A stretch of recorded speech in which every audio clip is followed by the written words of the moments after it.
नमस्कार दोस्तों, MPN academy में आप सभी का हार्दिक अभिनंदन है।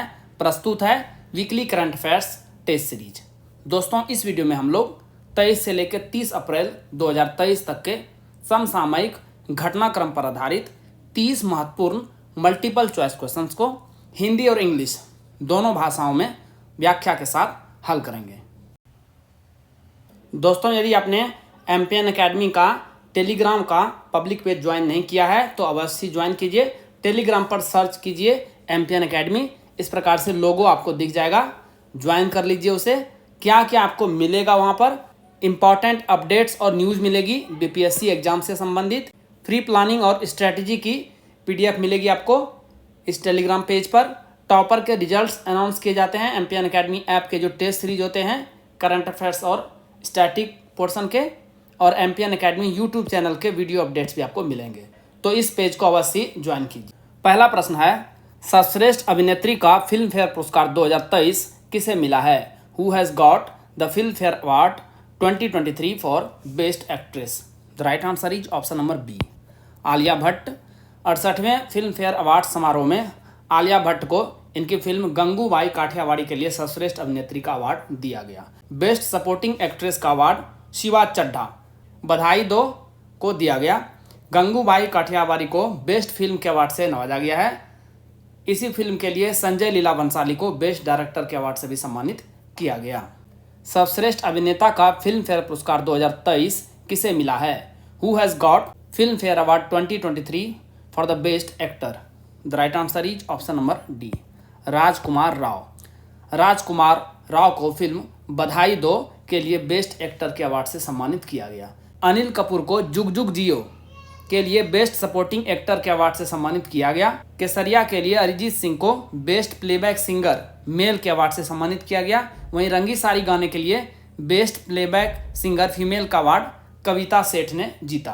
किस राज्य के सीमांत गांव माणा को सीमा सड़क संगठन बीआरओ ने भारत के प्रथम गांव के रूप में घोषित किया है? Which states frontier village Mana has been declared as India's first village by the border roads organisation BRO?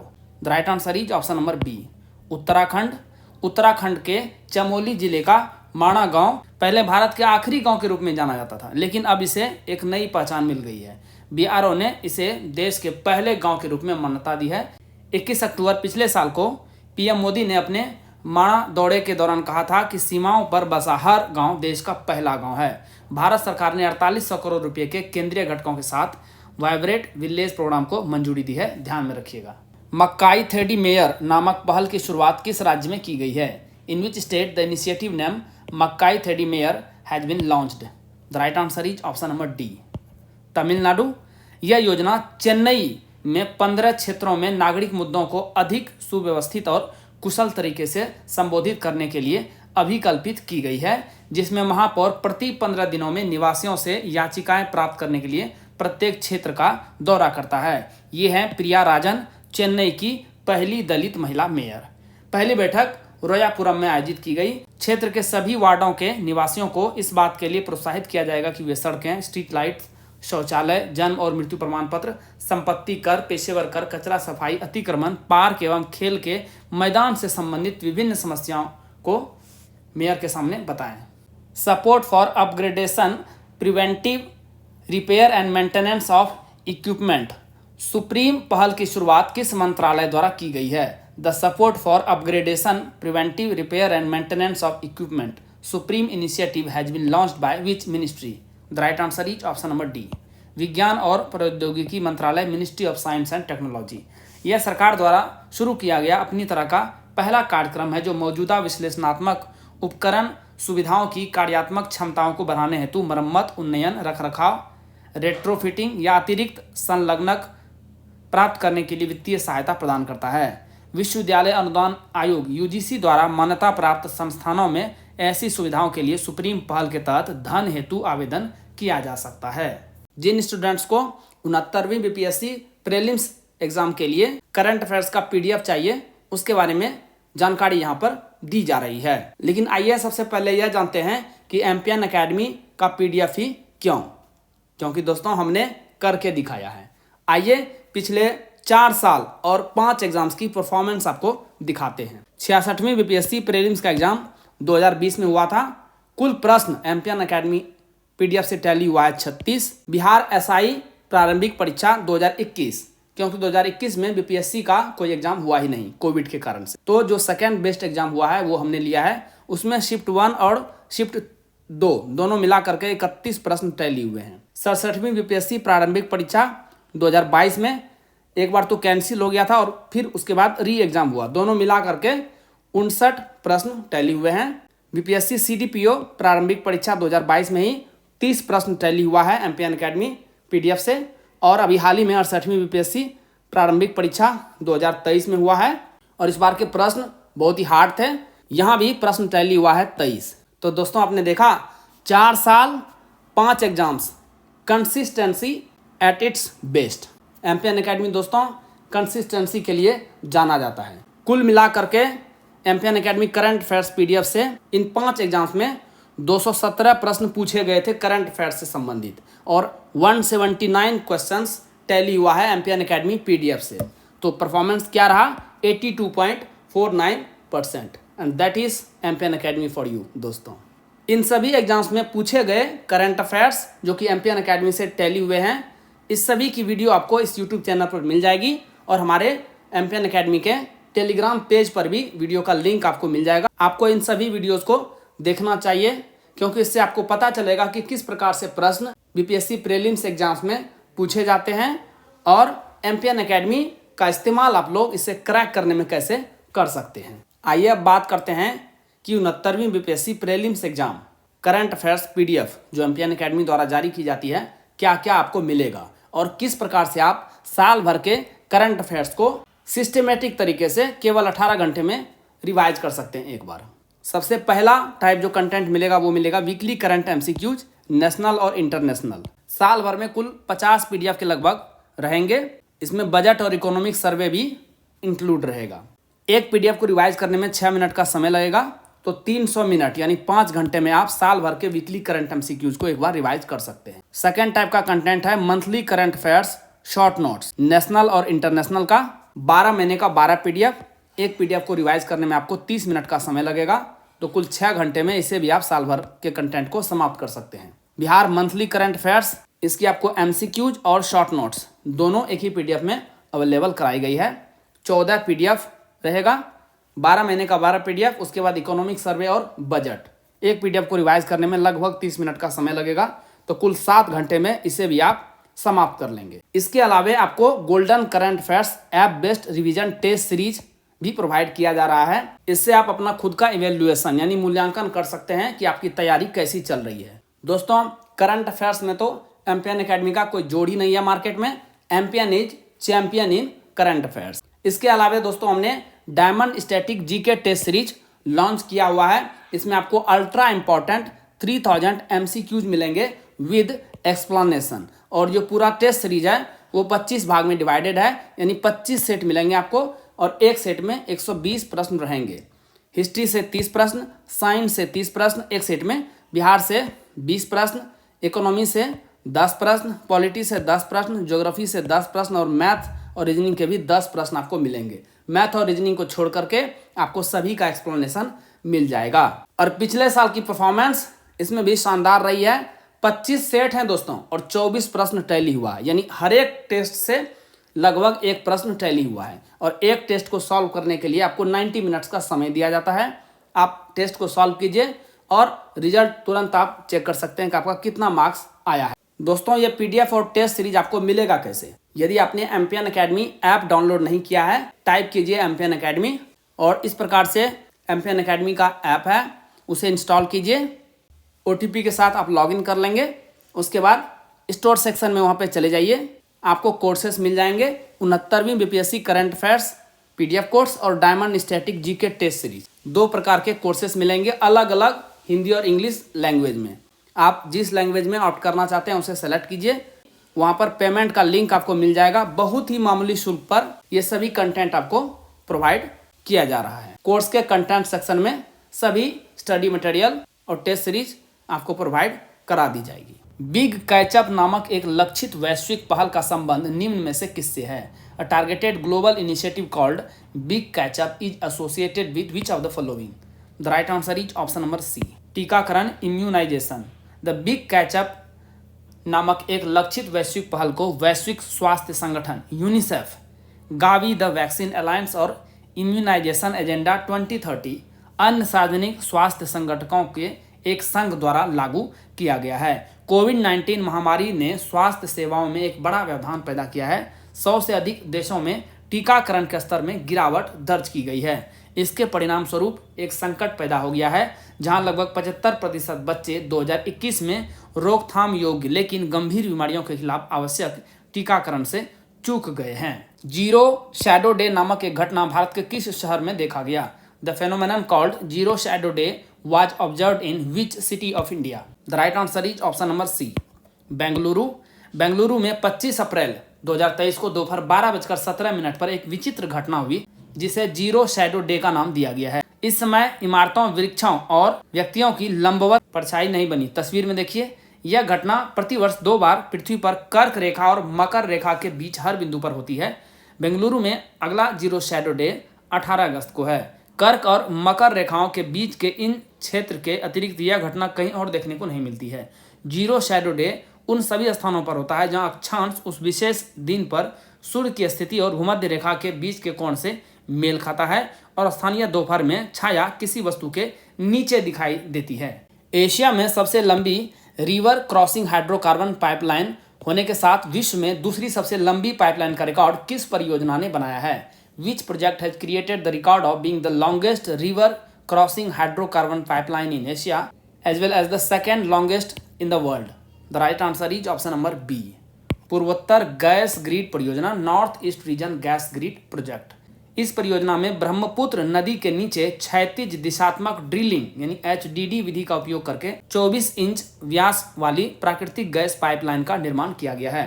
पूर्वोत्तर गैस ग्रिड परियोजना का उद्देश्य भारत के पूर्वोत्तर राज्यों को स्वच्छ और किफायती ऊर्जा प्रदान करना है। साथ ही यह देश के गैर नवीकरणीय ऊर्जा स्रोतों पर निर्भरता को कम करने के लक्ष्य को प्राप्त करने की दिशा में एक महत्वपूर्ण कदम है।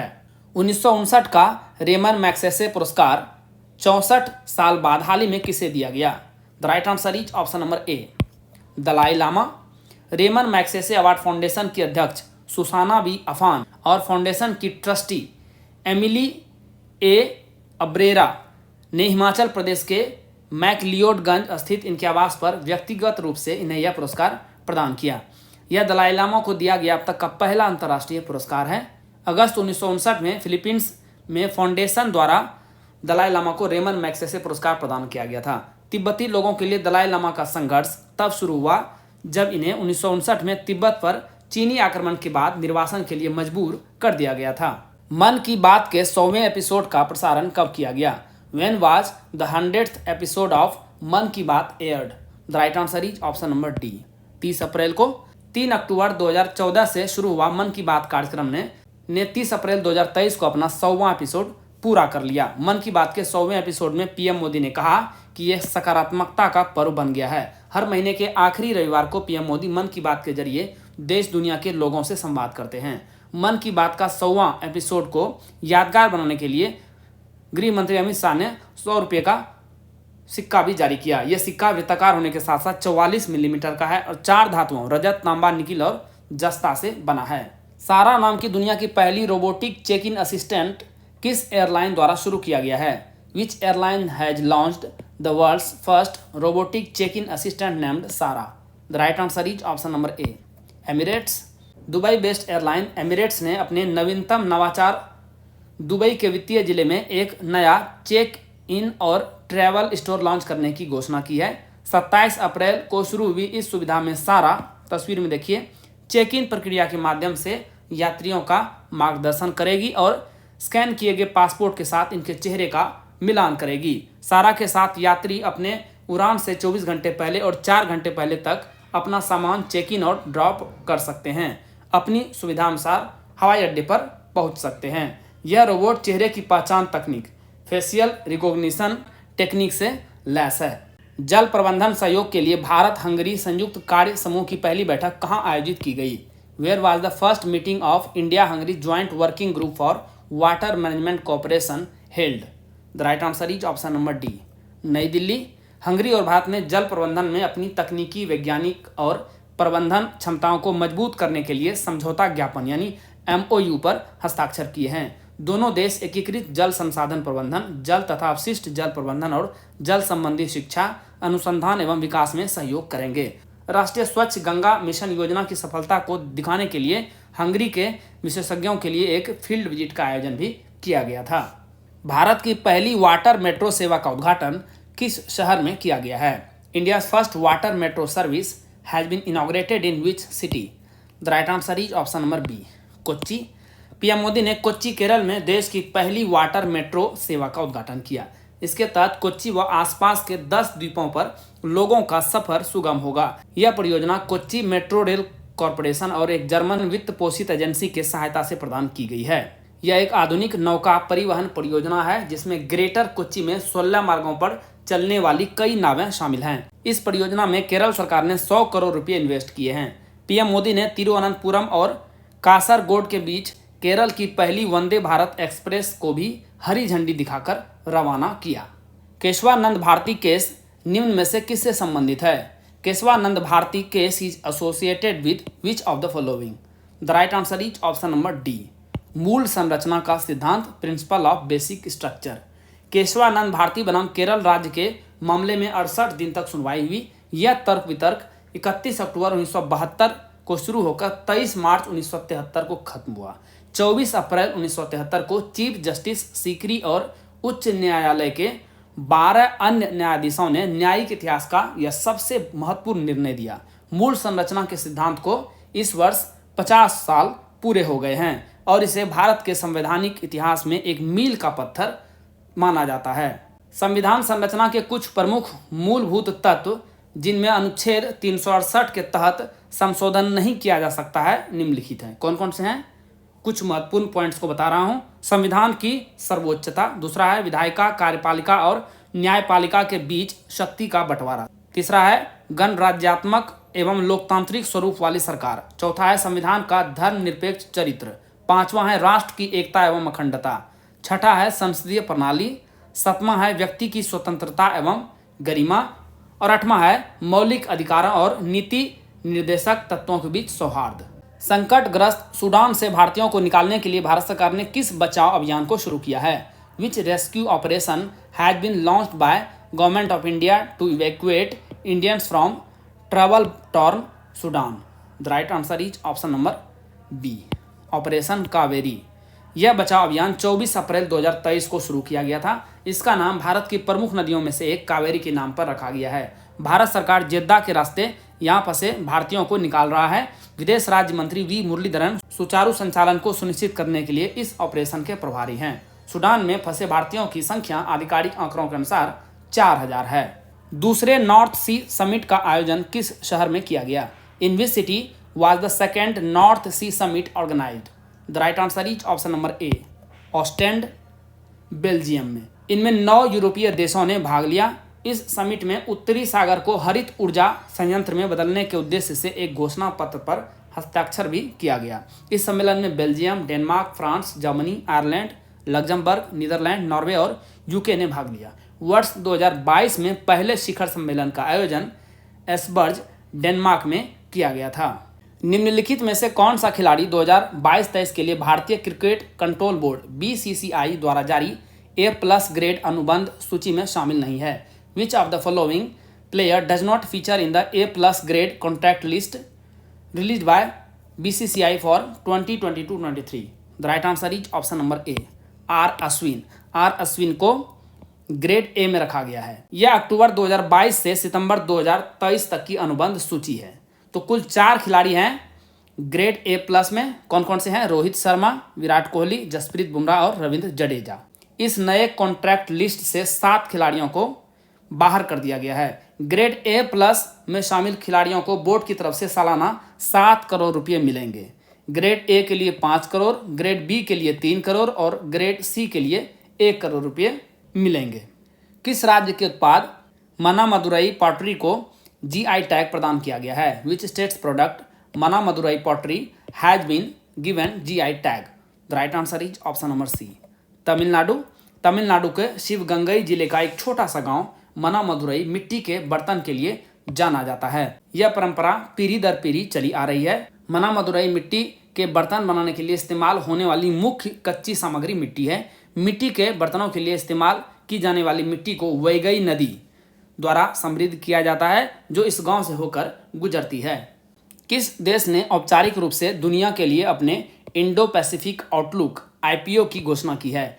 Which country formally announced its Indo Pacific outlook IPO to the world? The right answer is option number D, Bangladesh. Bangladesh ने एक मुक्त, खुले, शांतिपूर्ण, सुरक्षित और समावेशी हिंद प्रशांत क्षेत्र यानी इंडो पैसिफिक रीजन की कल्पना करते हुए अपने 15 बिंदु वाले इंडो पैसिफिक आउटलुक IPO की घोषणा की है। प्रधानमंत्री शेख हसीना की जापान, अमेरिका और ब्रिटेन की त्रिराष्ट्र यात्रा ने IPO की घोषणा को प्रेरित किया। बांग्लादेश के IPO ने भारत के साथ साझेदारी की राह खोली है। IPO का उद्देश्य क्षेत्रीय संपर्क, व्यापार और निवेश सहयोग को बढ़ावा देना और लोगों से लोगों के आदान प्रदान को बढ़ावा देना है। दुनिया के बच्चों की स्थिति 2023 हर बच्चे के लिए टीकाकरण नामक रिपोर्ट किस संस्था द्वारा जारी की गई है? Which organization has released the report titled the state of the world's children 2023 for every child vaccination? The right answer is option number A, UNICEF. UNICEF की रिपोर्ट से पता चला है कि 2019 और 2021 के बीच 67 मिलियन बच्चे टीकाकरण से चूक गए। 112 देशों में कवरेज का स्तर घट गया है। पिछले वर्ष की तुलना में 2022 में खसरे के मामलों की संख्या दोगुनी हो गई है और 2022 में पोलियो से लकवाग्रस्त बच्चों की संख्या में साल दर साल 16% की वृद्धि हुई है। इस रिपोर्ट में कुछ चिंताजनक प्रवृत्तियों पर प्रकाश डाला गया है, जिसमें कुछ उल्लेखनीय अपवादों के साथ अध्ययन किए गए 55 देशों में से 1/3 से अधिक देशों में वैक्सीन विश्वास में गिरावट शामिल है। हाल ही में सुर्खियों में रहा रंगघर किस राज्य में स्थित है? Ranghar which is in the news recently is located in which state? The right answer is option number A, Assam. Assam सरकार ने इसके विकास के लिए एक योजना पेश की है। यह एक 2 मंजिला इमारत है। यह असम ट्रंक रोड के किनारे शिवसागर शहर के केंद्र से 3 किलोमीटर दूर स्थित है। रंगघर को एशिया के सबसे प्राचीन एम्फी थिएटर में से एक माना जाता है, जो समय के साथ जीवित रहने में कामयाब रहा है। यह मूल रूप से स्वर्गदेव रुद्र सिंह के युग के दौरान बनाया गया था और इसके निर्माण में उपयोग की जाने वाली प्राथमिक निर्माण सामग्री बांस और लकड़ी थी। बाद में स्वर्गदेव प्रमत्त सिन्हा ने 1744 से लेकर 1751 ईस्वी के बीच ईंट से इस संरचना का पुनर्निर्माण किया। T20 अंतर्राष्ट्रीय क्रिकेट में सबसे कम उम्र के और सबसे तेज 200 विकेट लेने वाले तेज गेंदबाज कौन बन गए हैं? Who has become the youngest and quickest fast bowler to take 200 T20 international wickets? The right answer is option number C, Shaheen Afridi. Pakistani तेज गेंदबाज शाहीन अफरीदी ने 143वें मैच में ऐसा किया, जबकि इसकी उम्र मात्र 23 साल है। इन्होंने इस मामले में दक्षिण अफ्रीका के तेज गेंदबाज कागिसो रबाडा को पीछे छोड़ा है। रबाडा ने अपने 200 T20 विकेट 146 T20 मैच खेलकर हासिल किया था। ओवरऑल की बात करें तो सबसे तेज 200 T20 विकेट का रिकॉर्ड अफगानिस्तान के स्पिनर राशिद खान के नाम है। राशिद खान ने 134 मैचों में यह कारनामा किया था। लेकिन यहाँ तेज गेंदबाज की बात हो रही है तो जवाब होगा शाहीन अफरीदी। ऑस्ट्रेलिया के सर्वोच्च नागरिक सम्मान ऑर्डर ऑफ ऑस्ट्रेलिया से किसे सम्मानित किया गया है? Who has been awarded the Order of Australia, Australia's highest civilian honor? The right answer is option number A, Ratan Tata. Tata Sons के मानद चेयरमैन रतन टाटा को ऑस्ट्रेलिया का सर्वोच्च सम्मान ऑर्डर ऑफ ऑस्ट्रेलिया AO दिया गया है। भारत में ऑस्ट्रेलिया के राजदूत बैरी ओ फारेल ने ट्विटर पर इसकी घोषणा की। रतन टाटा भारत ऑस्ट्रेलिया आर्थिक सहयोग और व्यापार समझौते के समर्थक रहे हैं, जिसे 2022 में अंतिम रूप दिया गया था। सिप्री के नवीनतम आंकड़ों के अनुसार 2022 में वैश्विक सैन्य व्यय में साल दर साल कितने प्रतिशत की वृद्धि दर्ज की गई है? According to the latest data from the SIPRI, what is the percent year on year growth recorded in the global military expenditure in 2022? The right answer is option number B, 3.7%। Stockholm International Peace Research Institute SIPRI की report के मुताबिक दुनिया भर के देशों ने 2022 में अपनी सेनाओं पर $2240 अरब खर्च कर दिए हैं। सैन्य खर्च का यह एक सर्वकालिक उच्च स्तर है। यह 2009 के बाद सबसे बड़ी छलांग है और कुल खर्च अब 2012 की तुलना में 10% अधिक है। यूरोप के रक्षा खर्च में 13% की भारी बढ़ोतरी की है, जो बीते 30 वर्ष में सबसे ज्यादा है। यूक्रेन का सैन्य खर्च 6 गुना बढ़कर $44 अरब तक पहुंच गया है, जो इसकी जीडीपी का 34% के बराबर है। सिपरी के नवीनतम आंकड़ों के अनुसार भारत रक्षा पर खर्च करने के मामले में विश्व में किस स्थान पर है? What is the rank of India in the world in terms of spending on defence as per the latest SIPRI data? The right answer is option number C.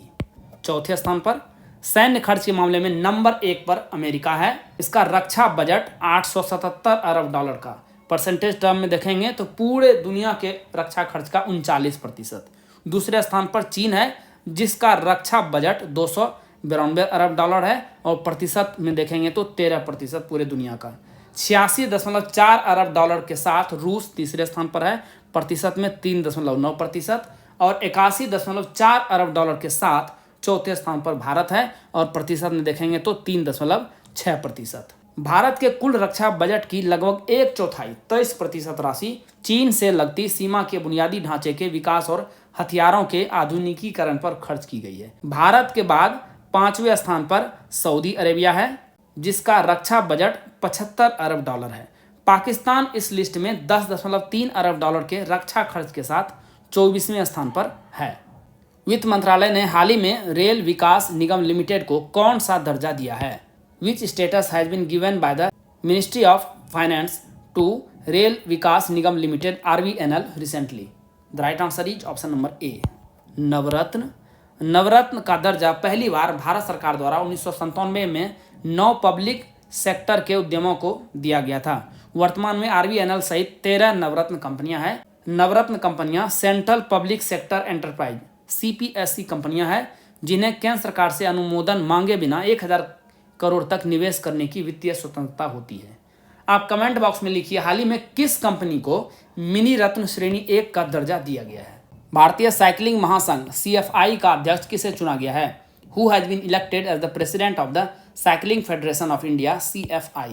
The right answer is option number B. Pankaj Singh Noida UP से भाजपा विधायक और केंद्रीय रक्षा मंत्री राजनाथ सिंह के पुत्र पंकज सिंह को नैनीताल उत्तराखंड में CFI की वार्षिक बैठक में निर्विरोध प्रेसिडेंट चुना गया है। मनिंदर पाल सिंह को दूसरी बार महासचिव चुना गया, जबकि केरल के सुदेश कुमार को कोषाध्यक्ष चुना गया है। Cycling federation of India Bharat में साइकिलिंग रेसिंग का राष्ट्रीय शासी निकाय है, जिनकी स्थापना 1946 में की गई थी। DRDO और भारतीय नौसेना ने अंतः वायुमंडलीय इंटरसेप्टर मिसाइल का सफलतापूर्वक पहला उड़ान परीक्षण किस राज्य से किया? DRDO and the Indian Navy successfully conducted the first flight test of the endo atmospheric interceptor missile from which state? The right answer is option number B, Odisha. Bengal की खाड़ी में ओडिशा के तट से किए गए इस परीक्षण का उद्देश्य शत्रुतापूर्ण बैलिस्टिक मिसाइल खतरे का सामना एवं इसे बेअसर करना था, जो भारत को नौसेना बैलिस्टिक मिसाइल रक्षा BMD क्षमता वाले देशों में शामिल करेगा। इससे पहले DRDO ने विरोधियों से बैलिस्टिक मिसाइल के खतरे को बेअसर करने की क्षमता वाली भूमि आधारित BMD प्रणाली का सफलतापूर्वक प्रदर्शन किया था। डाउन टू अर्थ पत्रिका के अनुसार किस भारतीय कंपनी ने नवंबर 2022 और फरवरी 2023 के दौरान 78 किसान उत्पादक कंपनियों FPCs का गठन किया? Which Indian company formed 78 farmer producer companies FPCs during November 2022 and February 2023 as per the Down To Earth magazine? The right answer is option number A. ITC Limited आमतौर पर FPC शुरू करने में महीनों लग जाते हैं, लेकिन इस कंपनी ने मात्र 4 महीने के दौरान 78 किसान उत्पादक कंपनियों का निर्माण कर लिया है। FPC एक ऐसी कंपनी है जिसका स्वामित्व और संचालन किसानों के पास है। यह इन किसानों को इनके द्वारा उगाई जाने वाली फसलों को एक साथ और समूह के रूप में बेचने में मदद करती है, जिससे इनके उत्पादों को बेहतर मूल्य प्राप्त करना आसान हो जाता है। FPC के गठन में मदद के लिए ITC ने क्लस्टर आधारित व्यापार संगठन CBBO के रूप में कार्य किया। दोस्तों, जैसा कि बताया गया है, इस वीडियो लेक्चर का PDF आपको इंग्लिश और हिंदी दोनों भाषाओं में अलग अलग फुल डिस्क्रिप्शन के साथ एम्पियन अकेडमी ऐप पर प्राप्त होगा। दोस्तों, इन PDF के सारे आप इस आधे घंटे के वीडियो लेक्चर को आसानी से 5 से 6 मिनट में रिवाइज कर पाएंगे, जिससे आपका बहुत सारा समय बचेगा, जिसे आप स्टैटिक पोर्शन पर खर्च कर सकते हैं और अपने टाइम को बेटर मैनेज कर सकते हैं। दोस्तों, एमपीएन अकेडमी ऐप का लिंक आपको इस वीडियो के डिस्क्रिप्शन बॉक्स और पिन्ड कमेंट सेक्शन में प्रोवाइड करा दिया गया है। चलिए अंतिम प्रश्न को हल करते हैं। किस संगठन ने विश्व विकास रिपोर्ट 2023 प्रवासी, शरणार्थी और समाज प्रकाशित किया? Which organization published world development report 2023 migrants, refugees and societies? The right answer is option number B, विश्व बैंक। यह international bank for reconstruction and development IBRD या विश्व बैंक द्वारा 1978 से प्रकाशित एक वार्षिक रिपोर्ट है। रिपोर्ट में आंतरिक प्रवास के मामले में 40% वृद्धि की तुलना में काम के लिए दूसरे देश में प्रवास करने वाले भारतीयों के लिए 120% आय लाभ का अनुमान लगाया है। अगले कुछ दशकों में कई विकसित देशों में कामकाजी उम्र के वयस्कों की हिस्सेदारी में तेजी से गिरावट आएगी। अमेरिका में प्रवास करने वाले कम कुशल भारतीय नागरिकों की आय में लगभग 500% की वृद्धि दर्ज की गई है। इसके बाद UAE में लगभग 300% की वृद्धि हुई है। दोस्तों, इसी के साथ साप्ताहिक करंट अफेयर्स टेस्ट सीरीज के इस संस्करण को समाप्त करने की आपसे इजाजत चाहूँगा। वीडियो देखने के लिए बहुत बहुत धन्यवाद। Thank you very much. जल्द ही मिलते हैं अगले वीडियो में। All the best for your exam preparation.